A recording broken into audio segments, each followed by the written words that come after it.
There is a test you can run right now that will tell you more about your financial situation than any number in your bank account. It is called the Sunday morning test, and it works like this. You wake up on a Sunday, no alarm, no specific plans.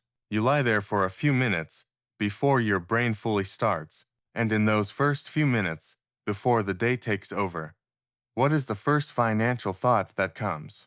Is it a specific bill that is due this week? Is it a vague, uncomfortable awareness that something is tight right now? Is it nothing? Just quiet?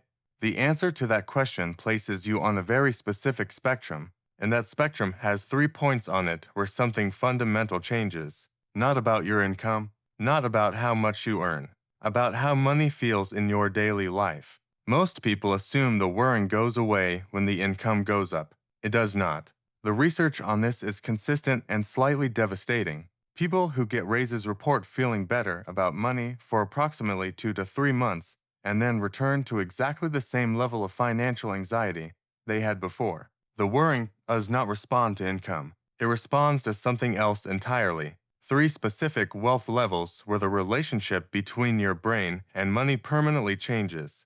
Today, I am going to show you exactly where those 3 levels are, what the numbers look like, what changes in your actual daily experience when you cross each one, and why most people spend their entire lives between level 1 and level 2 without ever understanding what would actually move them forward.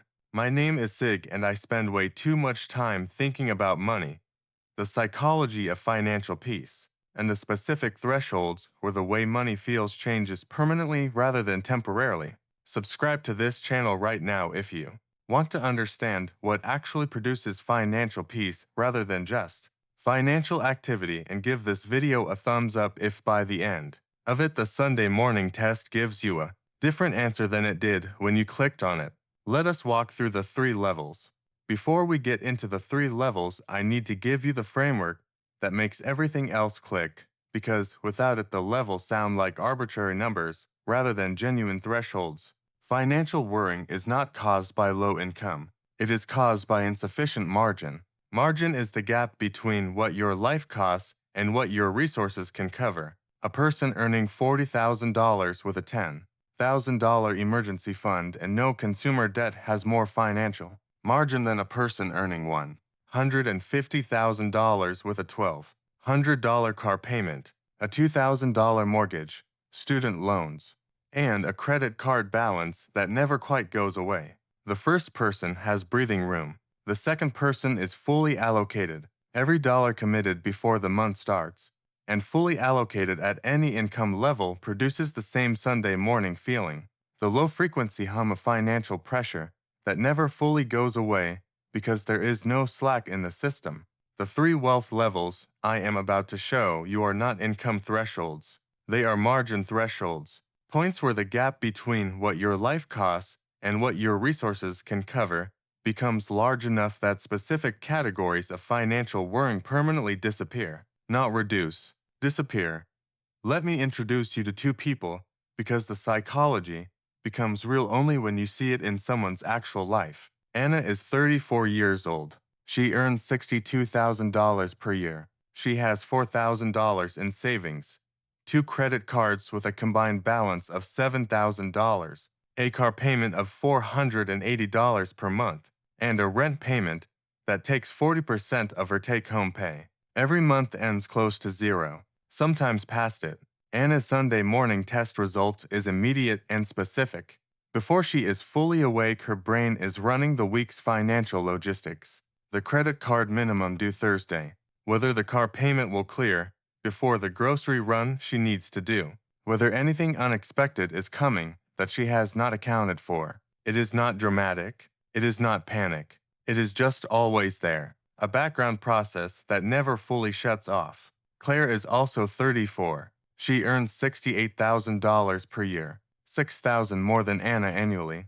But Claire crossed the first wealth level 18 months ago, and her Sunday morning test produces something Anna has not experienced in years: quiet, not the silence of someone who has solved all their problems, the quiet of someone whose basic financial foundation is solid enough that Sunday morning does not require immediate financial triage.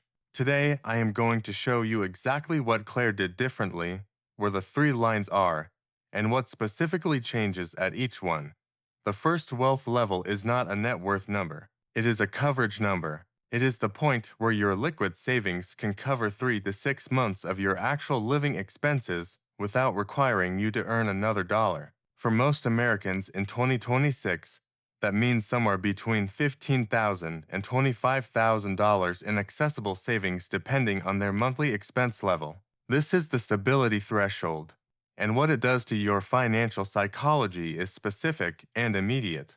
Before you cross it, every unexpected expense is a genuine threat. The car repair, the medical bill, the month where three things go wrong simultaneously. Each of these events requires either debt or sacrifice or both. They are not just financial events, they are stress events that consume mental bandwidth, affect sleep, and show up in how you interact with the people around you. Research from the American Psychological Association consistently shows financial stress one of the top sources of anxiety for American adults, and the threshold below which financial stress is most acute is exactly here, below 3 months of emergency savings. Once you cross the stability threshold, something specific changes. Unexpected expenses become logistical problems rather than emotional crises. The check engine light is annoying. The medical copay is inconvenient. The broken appliance requires a decision. But none of them threaten the foundation. None of them require the specific mental calculation of which obligation gets delayed to cover this one. That calculation is what consumes the most psychological energy of anyone living below level 1. And it stops when the coverage number is crossed. Claire crossed the stability threshold 18 months ago. She has $22,000 in a high-yield savings account. Her Sunday morning quiet is not because nothing can go wrong. It is because, when something goes wrong, she can handle it without her entire month collapsing around it. That specific confidence is what level 1 actually buys. Not luxury, not comfort, the end of a specific category of fear that most people have been living with so long they have forgotten it is not permanent. Let me describe what crossing the stability threshold feels like in real life, because I think the specific experiences are more useful than the abstract concept. You get a notification that your rent is increasing next month. Before level 1, this notification triggers an immediate cascade of mental calculations. Can I cover the increase? What do I cut? Is this the moment I have to move? After level 1, the notification triggers a different response. You note it. You think about whether the increase is worth staying or whether it is time to find something better. You make a decision from a position of options rather than from a position of constraint. Your dentist tells you that a filling you have been putting off needs to be addressed, and it will cost about $800.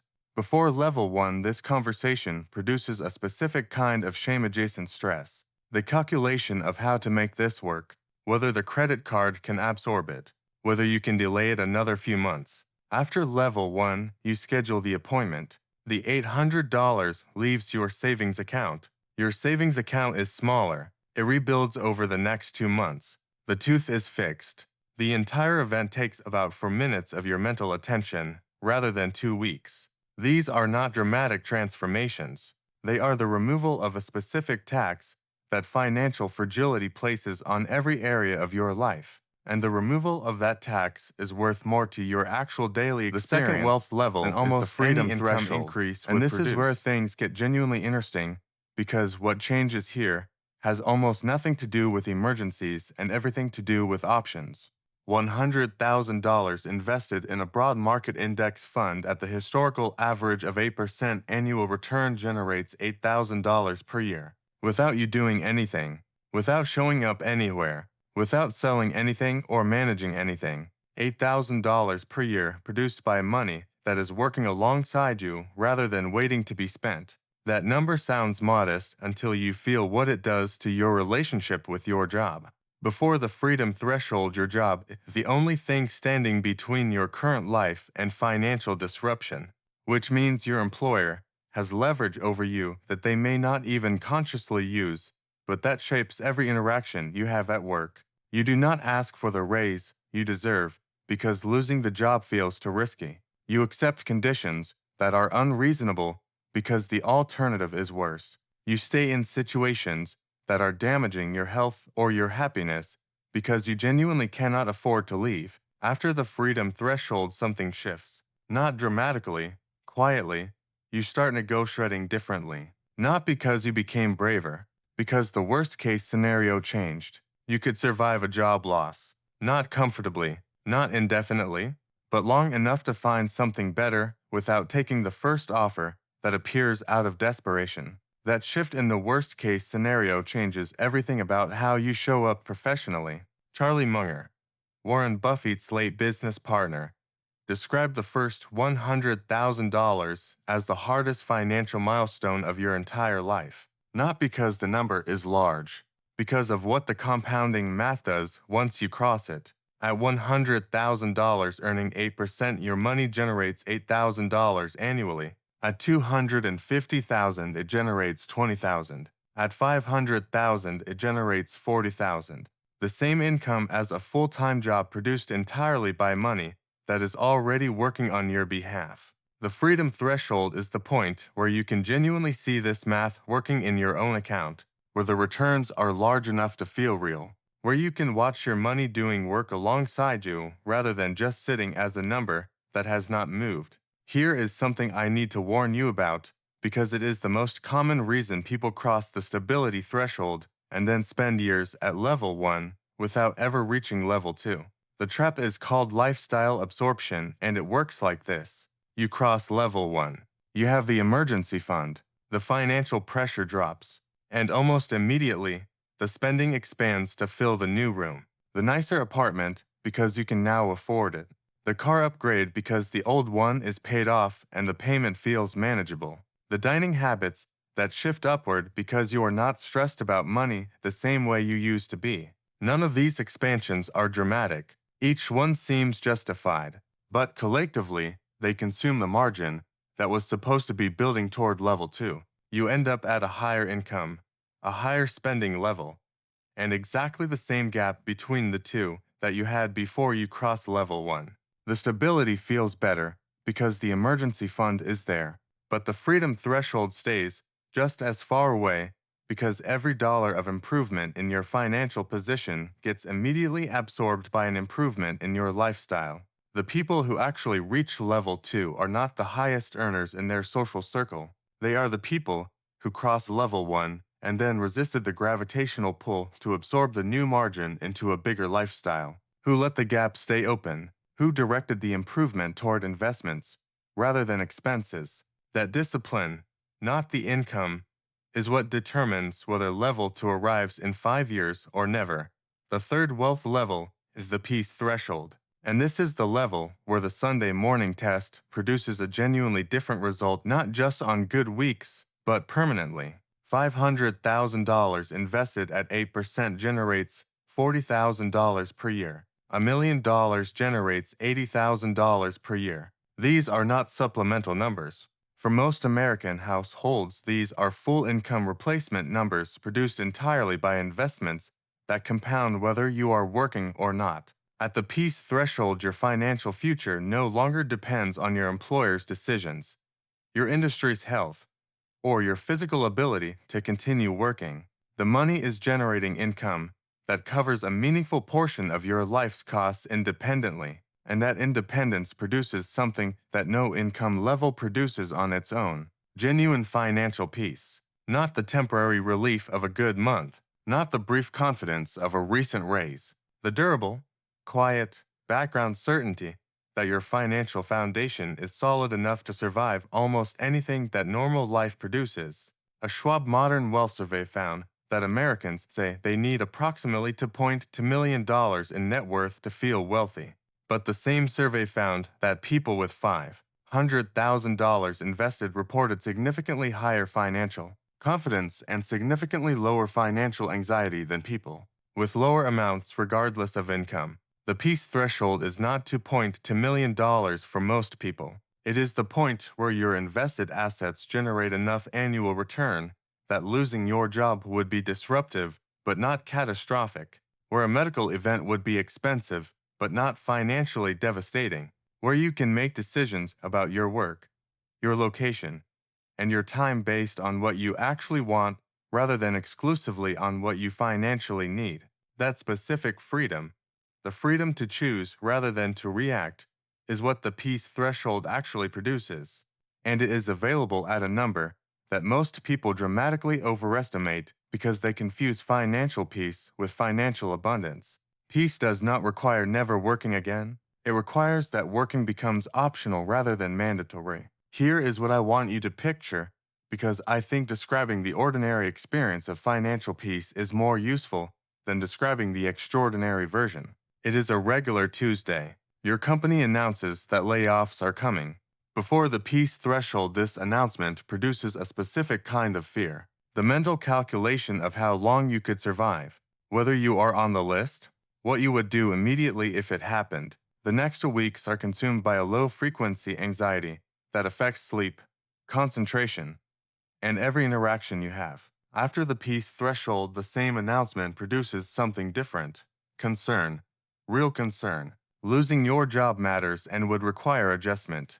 But underneath the concern there is a floor, a specific awareness that your investments are generating income, that your emergency fund exists, that you have options and time to use them. The fear is present, but it is not existential. It does not threaten the foundation because the foundation exists independently of this particular job. That is the difference, not the absence of difficulty. The presence of a foundation that difficulty cannot reach, and that foundation is what the three wealth levels build. Level 1 ends the emergency crisis cycle. Level 2 ends the employer dependency. Level 3 ends the existential financial anxiety that most people carry so constantly they have forgotten what life without it feels like. Let me be practical, because a video about financial peace owes you more than just a description of what it looks like. Here is how most people who actually reach level 3 get there, and it is almost never the path they expected.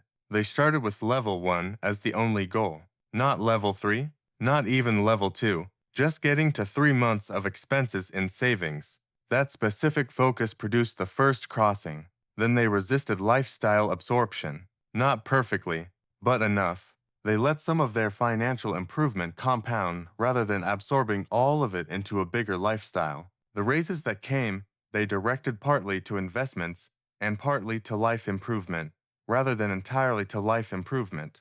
They automated the investment before they had a chance to spend it. The contribution came out before the paycheck felt like spending money. They left it alone during market downturns. This is the one that separates people who reach level 3 from people who approach it and fall back. When markets dropped, they did not sell. They understood that temporary drops in portfolio value at losses until you sell, and that selling at the bottom converts a temporary event into a permanent one. And they extended the timeline rather than extending the lifestyle when income grew. Every time their income increased, they asked whether the improvement should go to life quality today or to compounding toward freedom tomorrow. Not always the same answer, but always asking the question. These are not extraordinary behaviors. They do not require exceptional discipline or unusual sacrifice. They require understanding what the goal actually is and making enough decisions in the direction of that goal that compounding eventually does the rest of the work. Here is where I want to leave you. The Sunday morning test you took at the beginning of this video, the first financial thought before the day takes over, is not fixed. It is a function of where you are on the 3-level spectrum, and where you are on that spectrum is almost entirely a function of decisions that are available to you right now regardless of your current income. Level 1 ends the emergency crisis. It requires covering 3 to 6 months of expenses in accessible savings. For most people, that means $15,000 to $25,000, achievable on almost any income with the right gap between earnings and spending. Level 2 ends the employer dependency. It requires $100,000 invested and the discipline to let it compound rather than rating it when the balance becomes comfortable enough to tempt you. Level 3 ends the existential financial anxiety. It requires $500,000 to $1 million invested and the patience to let compounding do work that no amount of effort can replicate once the machine is running. Anna's Sunday mornings are still full of financial calculations, not because she is failing, because she has not yet crossed level 1. Claire's Sunday mornings are quiet, not because she is wealthy by any conventional definition, because she crossed level 118 months ago and has been building toward level 2 ever since. The question is not which one you are today. The question is which crossing is within reach from wherever you are standing right now and what specific thing you are going to do this week to move toward it. The Sunday morning test will change when the underlying number changes, and the underlying number changes one automated contribution at a time. Now you know the 3 wealth levels and what changes at each one. The next question is how to build toward level 1 as fast as possible if you are not there yet. In my next video, break down exactly why your bank account never seems to grow no matter how much you earn, and the specific leak that is draining it every month that most people never identify. That video is on the screen right now. Watch it next.